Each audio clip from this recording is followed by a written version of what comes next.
जय सिया राम।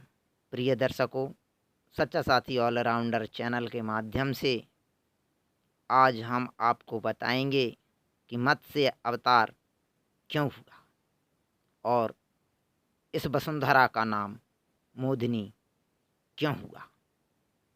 यूं तो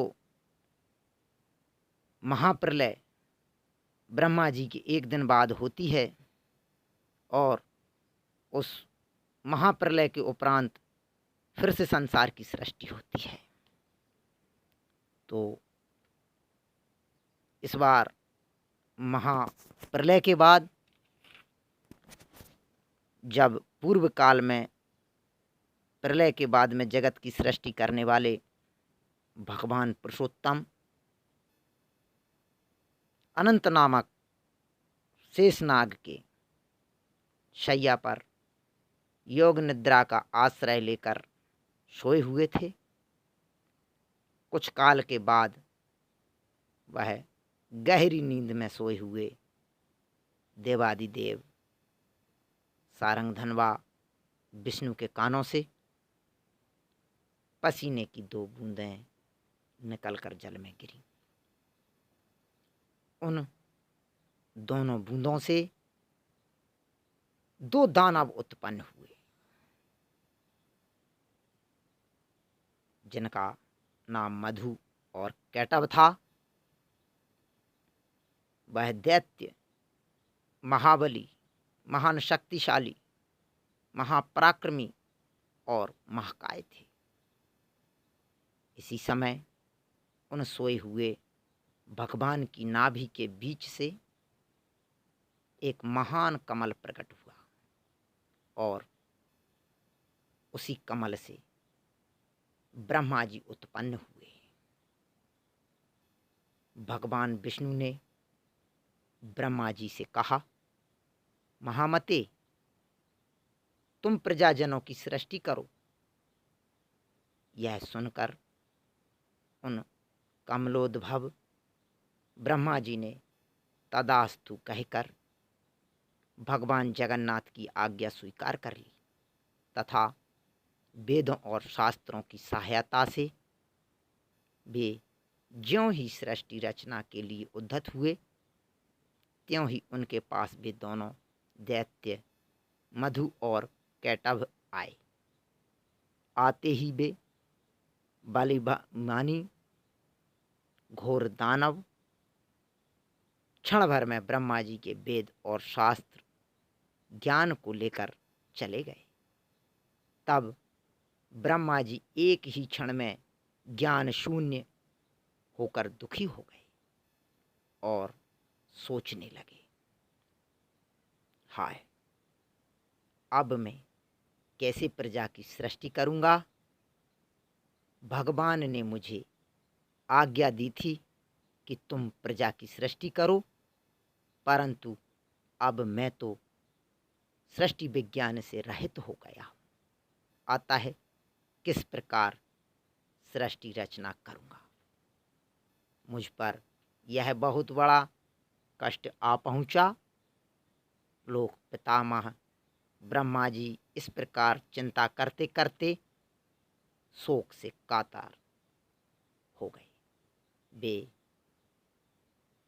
प्रयत्न पूर्वक वेद शास्त्रों का स्मरण करने लगे, तथापि उन्हें उनकी स्मृति नहीं हुई।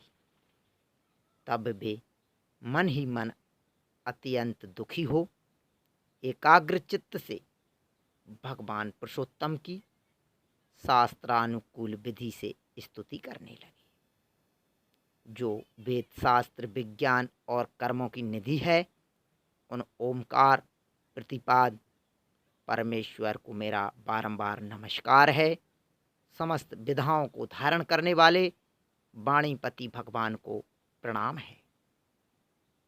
आप निराकार एवं यज्ञ स्वरूप हैं। आप ही साम मूर्ति एवं सदा सर्वरूपधारी हैं। अच्युत, आप सर्व ज्ञानमय हैं। आप सबके हृदय में ज्ञान रूप से विराजमान हैं। देवादिदेव, आप मुझे सब प्रकार का ज्ञान दीजिए। आपको बारंबार नमस्कार है। ब्रह्मा जी के इस प्रकार स्तुति करने पर शंख, चक्र और गदा धारण करने वाले देवेश्वर विष्णु ने कहा, मैं तुम्हें उत्तम ज्ञान प्रदान करूंगा। भगवान विष्णु के यों कहकर तब सोचने लगे, कौन इसका विज्ञान हर ले गया और किस रूप से उसने उसे धारण कर रखा है।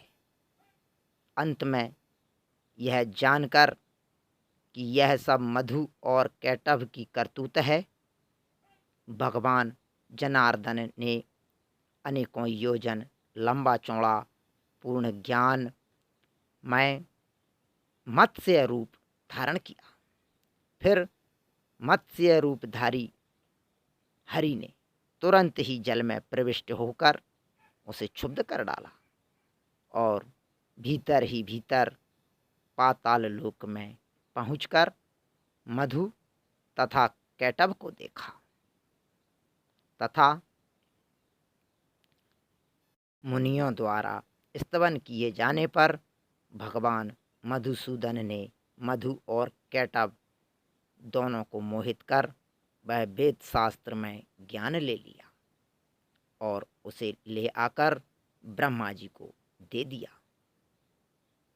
तत्पश्चात वे भगवान उस मत्स्य रूप को त्याग कर जगत के हित के लिए पुनः योग निद्रा में स्थित हो गए।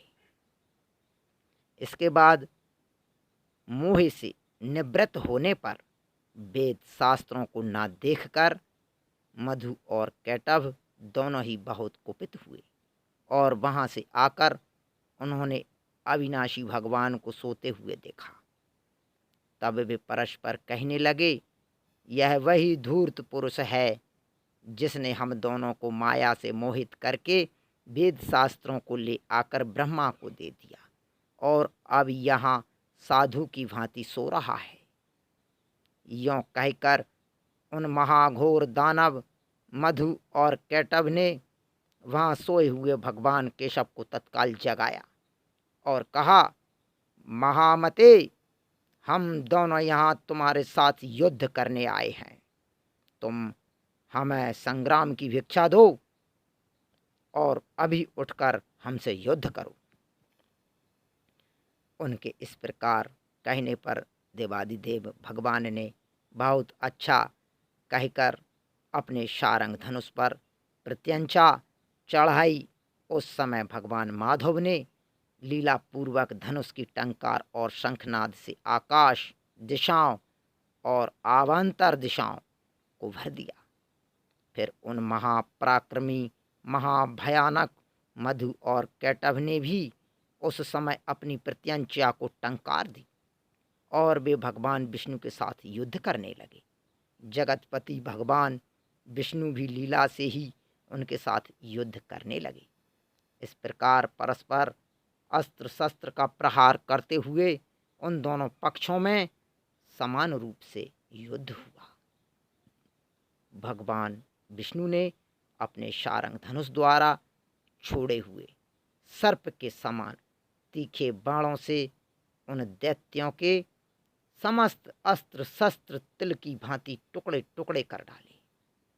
वे दोनों उन्मत्त दानव मधु और कैटभ चिरकाल तक अन्न के साथ लड़कर अंत में उनके शारंग धनुष से छूटे हुए बाणों द्वारा मारे गए।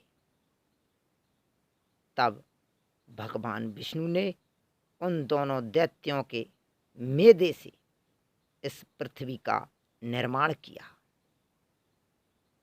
इसी से इस वसुंधरा का नाम मोदिनी हुआ। प्रिय दर्शकों, ये थी मत्स्य अवतार की जानकारी और वसुंधरा का नाम मोदिनी क्यों हुआ।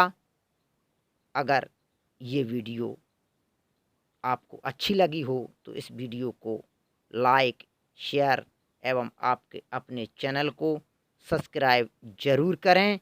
जय सिया राम।